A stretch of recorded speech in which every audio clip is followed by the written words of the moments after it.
So in this exercise that we solve in class,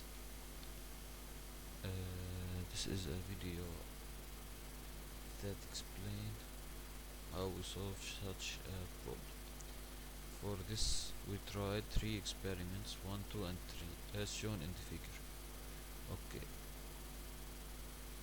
as shown in the figure. Okay, in each experiment the mass is at rest, so the object is what is at equilibrium. Take G is equal to 10 Newton per kilogram. G is the gravitational field. Copy and complete the following questions. This is the first question. Okay, so in this experiment what we have three experiment for throughout for the same spring. So in each case we attach to this spring a mass of standard that we called standard mass, that have a standard mass. So the first one is 100 gram, the second is 200 gram, and the third is 300 grams. So we are talking about what? About the same spring. When we have the same spring, then we will have for sure the same K, or the quotient of T over over delta L. So let's start with W. What do we know? That the formula of the weight W is mass times what? Times gravity. But the mass we should take consideration of the unit. The unit here is what? Is gram. So this is not true to use gram. For having Newton in here, if we see G in what? In Newton per kilogram. So if we multiply G by the mass, which was 100 gram, we will have a gram times over kilogram, which is not true. We should have the same unit in here. So if it's a gram, it should be gram, or if it's kilogram in here, we should make it in the mass into in what? In gram. So let's start. The first is W is equal to M times G. This is the formula of what? Of the weight. So multiplying M, which is 100 gram in the first experiment. The 100 gram we will not put it as 100 gram, because we will have a mistake in here, because it's not in kilogram. So we have to convert it from gram to kilogram by what? By dividing it by what? By 1000. So dividing it by 1000, we will get 0.1 times 10, we will get 1 Newton. The same for experiment 2, but replacing 100 by 200. The same for experiment 3, by replacing 300 by 100 by 300. For the same spring, we should take note of this. For the same spring, and this is logical, because when we attach a bigger amount of mass, of course the spring will elongate more and more.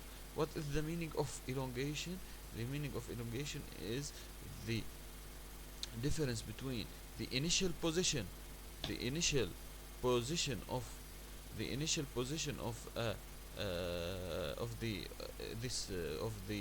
spring, when we are not attaching any mass to it, and the final position after attaching this mass. Okay,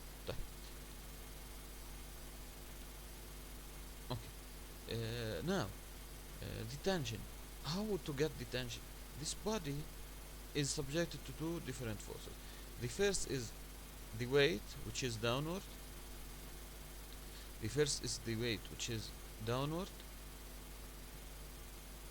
And we know that.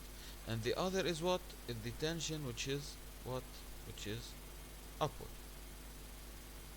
So to be at rest, rest, those two forces should be equal in magnitude.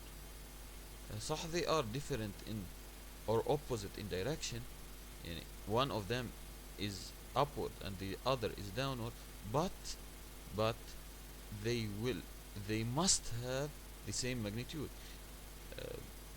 Okay, or in if they don't, the the object must be at movement, it moves, and this is not the case in here, it's at rest. Okay, from equilibrium, W is equal to T is equal to what? To 1 Newton. In here, the same, but one is now 2. Oh, in here we have a mistake. Sorry. Okay.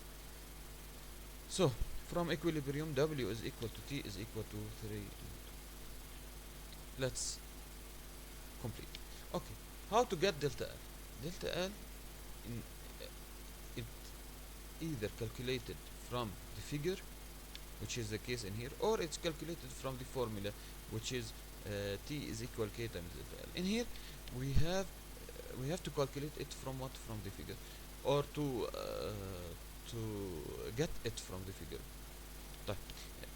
The the the elongation, as we said before, is the difference between whom and is the difference between the length final and the length initial.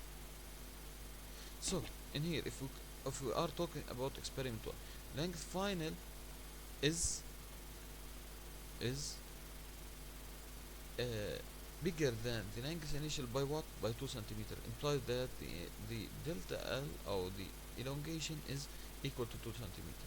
In this experiment 2, the final length is bigger than the initial length by 4 centimeter. Then delta L is equal to delta L2 is equal to 4. In here, experiment 3, delta L3 is equal to what? Is equal to 6 centimeter, and that is obvious from the figure. Okay. Now calculating T over delta L, which is a mathematical equation. Only I should take care of what? Of the unit. The unit here is in centimeter. So on meter, sorry. So I can't put this in centimeter, so I should put it in what? In meter. So divided by what? By 100. The 2 becomes 0.02. Oh, I have to mention something before that we calculate T and delta L. If I have a spring in compression, what meaning of the meaning of compression? That the mass compress the spring, yani it's put from above. If it's put from above or compressed the spring, length final here becomes less than the length initial. So I can't do length initial minus length final. Why? Because if I make it length final length initial minus length final, I will have a negative value. So delta L in here is equal to length initial minus length final. In the in here I have the length final minus length initial because it's elongated, it's in tension. While it's in compression, I should put length initial minus length final. Whatever, I came to calculate T over delta L. T over delta L is in here is 1 over 0.02, which is equal to 50 Newton per meter.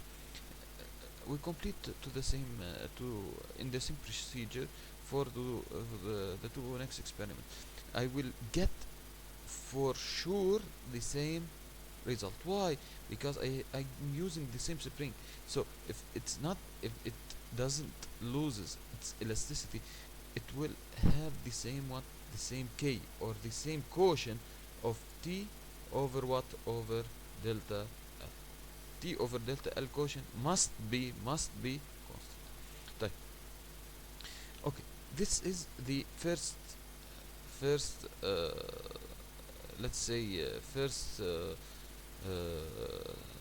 part. We will come to the second part, which says write a conclusion about the tension applied on a spring and its elongation. If we see in here, T is over delta L is equal in 50 in the three cases, then T is equal to 50 times delta L, which is simple mathematics. So in I conclude that it has the formula of what? Of y is equal to ax, which is which is from math, it's a formula of proportionality. Then the tension in the spring, which is the tension in the spring, which is the force, is proportional to what? It's proportional to what? To delta L, which is the elongation in this spring. Okay. Third part, represent the graph of the variation of the tension T as function of the elongation delta L using a scale 1 centimeter for 1 newton vertically and 1 centimeter for 0.02 meter horizontally. Okay. In here, for those who don't know how we make a graph, this is so easy, especially in this case, because it's the scale is so simple. Let's see. Okay, for every, they say for every 1 centimeter in the x direction, I should it's 2 centimeter of elongation delta L in the x, and in the y direction, for every 1 centimeter it's 1 newton. For every 1 centimeter it's 1 newton. Then I will number it by 0, 1, 2, 3 in here, because for every 1 centimeter in the y-axis I will have 1 newton, and in the x-axis for every 1 centimeter I will have 2 centimeter of elongation. Then I should start 0, 2, 4, 6. So I have in here, okay, I have in here three points. The first is tension equal 1 newton and elongation is equal to 2 centimeter. In the second, tension is equal to 2 newton and elongation is equal to 4 centimeter. The third is tension is equal 3 newton and delta L is equal, or elongation is equal to 6 centimeter. So I should put the points. 1 newton from the table is corresponding to what? To 2 centimeter in elongation. Then 2 newton from the table is corresponding to 4 centimeter in the elongation, and the same for 3 newton is corresponding to 6 centimeter in elongation. Then I join this point, I will get this graph. This graph, the part 4 is describe your graph. This graph is what? It's a straight line that pass through through the origin, and this is the description of this graph. Okay, let's solve another example. I have in here the following table shows an experiment done on a spring of unknown indication that had the following unit. What is the Newton per meter? Newton per meter is the unit of stiffness. When I saw this unit, I should know immediately that I'm talking about what? About a spring. To test its tolerance, each measurement was taken when the spring was hung vertically at equilibrium. The gravitational field strength is G is equal to 10 Newton per kilogram. Here, measurement, I have 9 experiments. The mass is in 0. This column in the table is so important, because it gives me what? It gives me the length initial. When the mass is equal to 0, that's mean I'm not hanging any mass in it. Implies that the length of the spring is equal to what? Is equal to the length initial. Okay. When I start to hang masses, when I increasing this mass, the elongation of course would increase, and the length of this spring will increase. Okay. Okay, staticus law. What the meaning of state? I should write this law by words. What the meaning of writing it by words? I should write this statement. Hooke's law: the tension in the spring is proportional to its elongation. Okay, this is the statement of this law. Okay, part 2. Give a name of the unknown indication. What is, I said it before, when I have this unit, I should know immediately that I'm talking about what? About the stiffness of the spring. Okay, find the initial length. I also mentioned it. What is the solution of this part? I should look uh, on mass equal to 0. When the mass is equal to 0, the length of the spring is the length. What is the length initial? So L0 is equal what? Is equal to the corresponding length of mass is equal to 0. Then here is equal to what? Is equal to 10 centimeter. Name the forces acting on a mass hanging to the spring and classify their types. What are the forces acting on the spring? Of course, I mentioned it in the question before. The forces acting on the spring is the weight and what, and the tension in the spring, which is contact. The tension in the spring is contact. The weight force is non-contact force. Okay, I should put on the weight an arrow. I can't write the force without an arrow. This is wrong. This is wrong to write it without an arrow.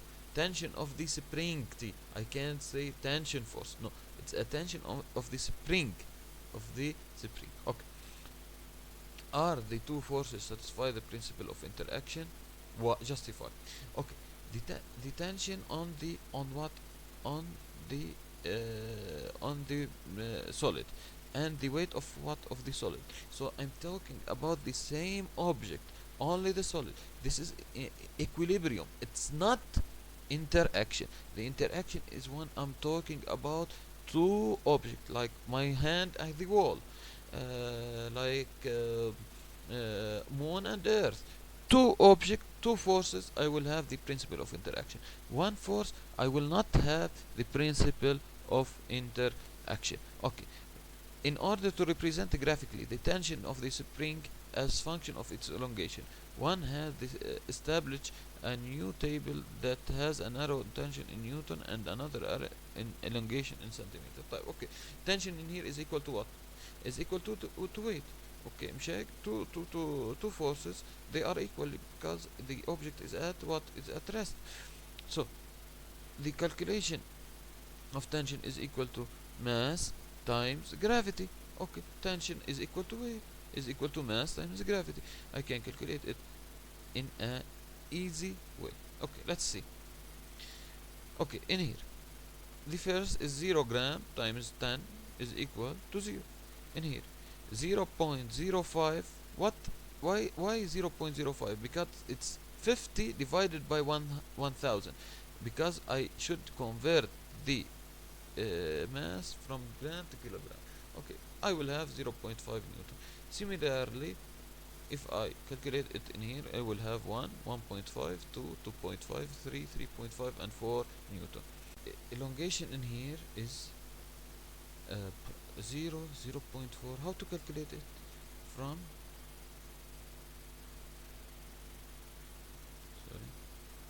from uh, from delta L is equal length final minus length initial. In here 14 minus 10. In here 13 minus 10. In here 12.4 minus 10. In here 12 minus 10. Always I should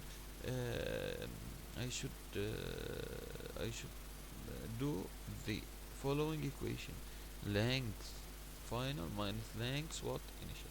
Okay, if I calculate them, I will have those results. So this is the end of question 2. Now question 3, previous question in the exam, which talk about work and power. Okay, let's read it. A ball of mass 500 gram was thrown by a kid from the third floor of the school. It reached the floor after 2 seconds. Knowing that the floor height is equal to 3 meters, neglect the effect of air resistance. Name the force acting on the ball. The only force acting on the ball is here, and here is the weight. I don't have a wire to get tension force. I don't have no surface. It's not only any surface to get the normal force. I don't have a magnet. It's not an iron ball and a magnet. I don't have electric force. The only force acting on it is what is weight force. I'm neglecting what the effect of air resistance. I don't say this phrase. I wish I should take in consideration what the air resistance. Okay, calculate the velocity of the ball. Then I'm saying wait. I should put in here an arrow. Calculate the velocity of the ball. The ball what? The ball is going down 6 centimeter in what? In 2 seconds. And I know that the formula of the velocity is d over delta t. So 6 d is the distance. D what is the distance over delta t. What is delta t? Is the time taken. Is the time taken. It reaches the ground. It reaches the floor or the ground after 2 minutes. 2 seconds. Sorry. 6 meter over 2 seconds. It is equal to 3 meters per second. Okay. W in here, verify that the magnitude of this force is equal to 5 Newton. W is equal M times G. Here 500 grams should be converted in kilogram, and times 10, which is the gravitational field, is equal to 5 Newton. Okay. Now the characteristics of this force: point of application, center of gravity G, line of action vertical, direction downward, and magnitude W is equal to 5 Newton. Okay. Part 6. Let's say that this is so easy for us for now. The part 5. Now part 6 is the work of this force motive or resistive. Of course it's motive because the weight is acting downward and the motion of this ball is downward. So it's a motive force because they have the force and the displacement have the same the same direction. 7. Calculate the force done by the work done by this force. The work done by this force, work is equal to force times what? Times displacement. The force in here is the weight. The weight is 5 Newton times what? Times the displacement. Displace 6 meters. So it's force times displacement. The force in here, the work is written always as a small w, while the weight is written as a big W. I should differentiate between them. So force times displacement. The force is in here is W. W times displacement. Force is 5 Newton. I calculated it before, and the it displays 6 meters, so it's 30 joule. Okay. Calculate the power using two different methods. The first method is F times V. The second method is W over delta T. Those are the only two methods to calculate power. Okay. Force times velocity. What is the velocity in here? 3 meter per second. What is the force? Is 5 Newton per 5 Newton. So 5 Newton times 3 is equal to 15 watt. I should use in the velocity the if I'm using F times V, I should know that the velocity will be in what? In meter per second. If I have it in kilometer per hour, I should convert it to meter per second before solving the problem. Okay, and calculate the power in the second method is work over delta T. What is the work in here? The work in here is equal to 30 joule. I get it before. What is the time taken? It reaches the floor after 2 seconds. Then the time taken is what? Is 2 seconds. Implies that force over delta T, which is equal to 30 over 2, is equal to 15 watt. 15 watt. Okay, this is the end of the